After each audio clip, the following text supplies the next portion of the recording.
Hi everyone, this is Veronica. Today we are going to talk about importance of mariculture. See, usually we talk about agriculture for food security for the rising population, but now we have to give equal importance to mariculture also, as it is the most feasible alternative after agriculture. So we'll discuss this in detail, why today we are talking about agriculture also, as well as why we are talking about mariculture along with agriculture. So for my video updates, you can follow me on Instagram and Facebook. This is a channel StudyIQ. If you're preparing for any government exam, our pen drive and tablet courses are also available. For additional information, you can call on these numbers or you can visit our website too. The PDF of this lecture will be uploaded on our website. It will be available in both the languages, Hindi and English. Now, as you know, StudyIQ is giving live classes also. So this is the timetable for the live classes. You can take a screenshot and watch our live classes.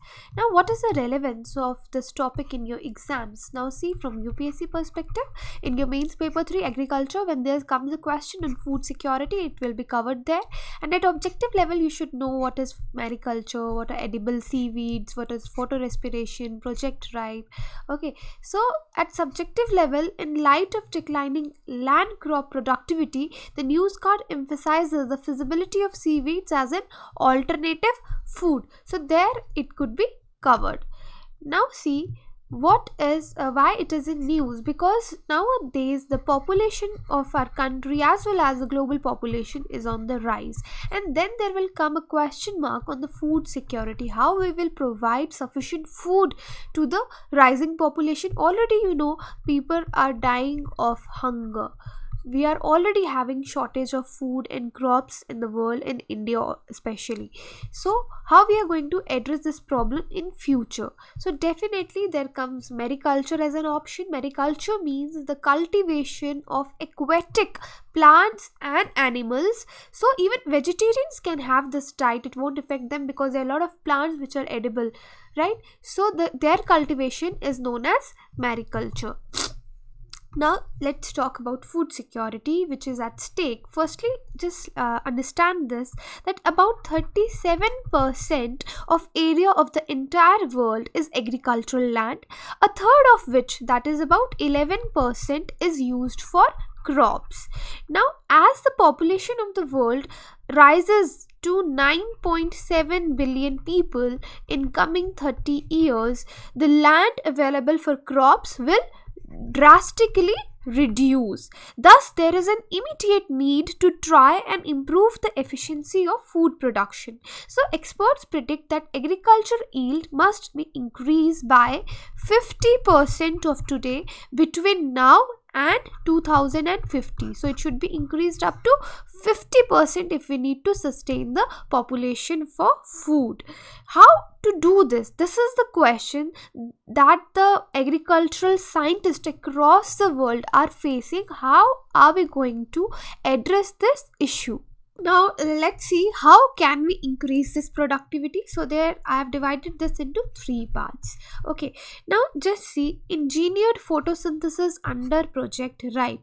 So what is Project Ripe? So Project Ripe is realizing increased PSS for photosynthetic efficiency. This is the Project Ripe. So it was started in 2012 at global level to increase the demand of to increase the crop productivity, right? So initially the funds they got funds from Bill and Melinda Gates Foundation, then the UK government sponsored them, then now it is in the collaboration with many of the universities also, right? So that is not important here, but the importance is that how we can increase the productivity. So here firstly we can talk about engineered photosynthesis. What is this engineered photosynthesis? See, it is the one way of increasing the productivity. One such attempt is through this project. Now it has shown in the model plant tobacco. So tobacco, they have done this experiment where the scientist could engineer photosynthesis by increasing the expression of 3 genes involved in the processing of light. So ultimately for photosynthesis is a process where light energy is converted into chemical energy, and this chemical energy is stored in the form of carbohydrates in plants. These carbohydrates include sugars also, and ultimately which results in the crop production, right? So if we can increase the process of photosynthesis, so ultimately crop productivity will also increase. And even the increase in, as I told you, they have done the experiment in tobacco. This increases the tobacco yield by 20%. The team is trying to do the same genetic engineering method in other plants also now. One such plant is cassava. We call it sabudana in Hindi. So the roots of this cassava are carbohydrate rich and are eaten as staple food in parts of Andhra, Kerala and the hilly areas of Assam. Now let's come to reducing photorespiration. Now another way what scientists are trying is to reduce what is called photorespiration in plants. Here the energy and oxygen produced in the light reaction of photosynthesis is totally drained to plant to make wasteful products in the dark reaction.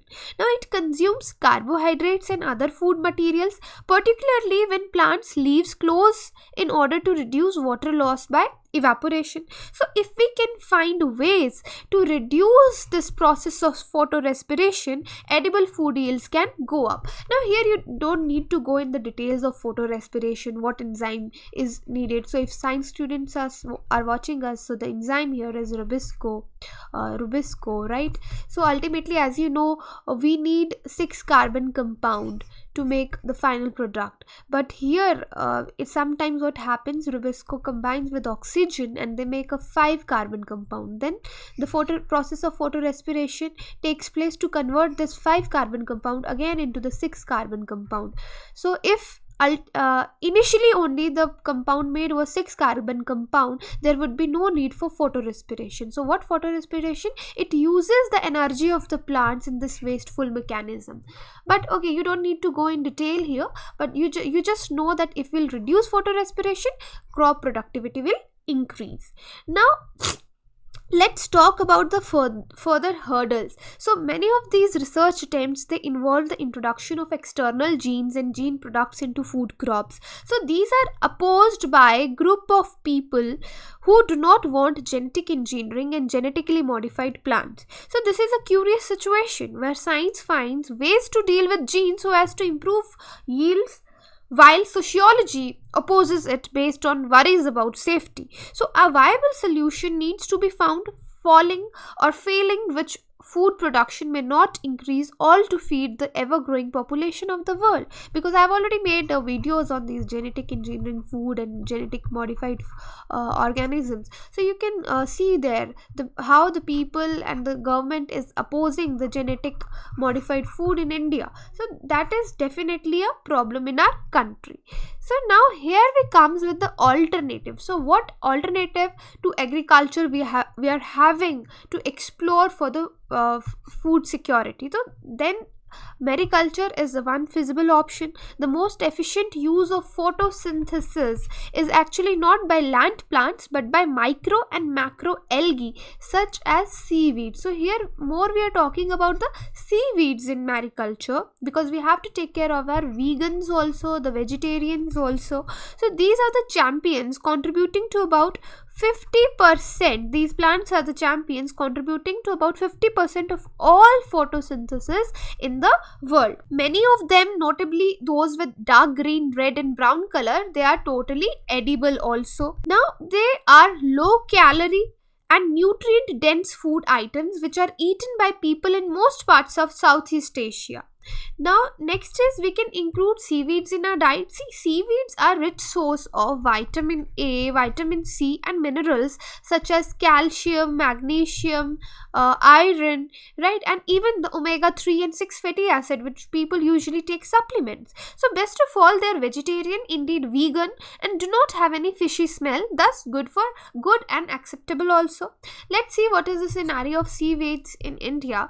About 845 24 species are reported from India, a country with a vast coastline. Our coastline is around 7,500 kilometers. So while we have 63% of our land area for crop agriculture, we should not forget this vast coastal area, much of which breeds seaweeds.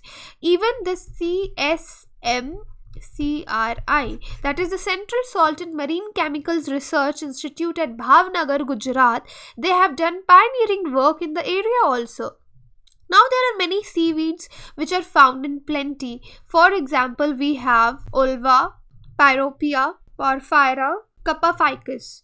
Okay, and they're edible, and that is, it will be good to cultivate them in large scale as is done in countries like Japan. So of the 306 seaweeds in Gulf of Mannar, 252 are totally edible, right? So you can see mariculture is a very good basis for the future food security. Now, what could be the way forward? India should embark on mariculture as vigorously as agriculture because we have a vast coastline, 7,500 kilometers. Further, it does not require pesticides, fertilizers and water for irrigation, which is a very good advantage for mariculture. And in the end, you never know, we may break in through the use of seaweeds as pizza seasoning and spice sachets so that people get used to them. Right, so this could be the way forward. I'm having cold, maybe that is interrupting the lecture. So now there is draft mariculture policy also. Now let's see what is there in draft mariculture policy. We are not going to discuss it in detail, but we'll just talk in brief. See, the main aim of this policy was to enhance mariculture production, increase income and employment opportunities in a sustainable way, and to promote entrepreneurship by facilitating technical and financial inputs. So what was the main focus here? This policy has mooted mariculture zones by demarcating special areas in the sea for activities such as cage farming, bivalve farming, pen culture, seaweed culture, hatcheries and nurseries based on scientific criteria. So this policy has also suggested farming genetically modified species only in a closed mariculture system after stringent risk assessment and monitoring. So it will not be permitted in the open sea culture. So there was a process in promotion and role of states and market support from the government also. So we have a separate video on StudyIQ on this also. You can include that too if a question is asked on food security or mariculture. So this is all about today's lecture. If you have any queries, you can contact me on social media. Thank you.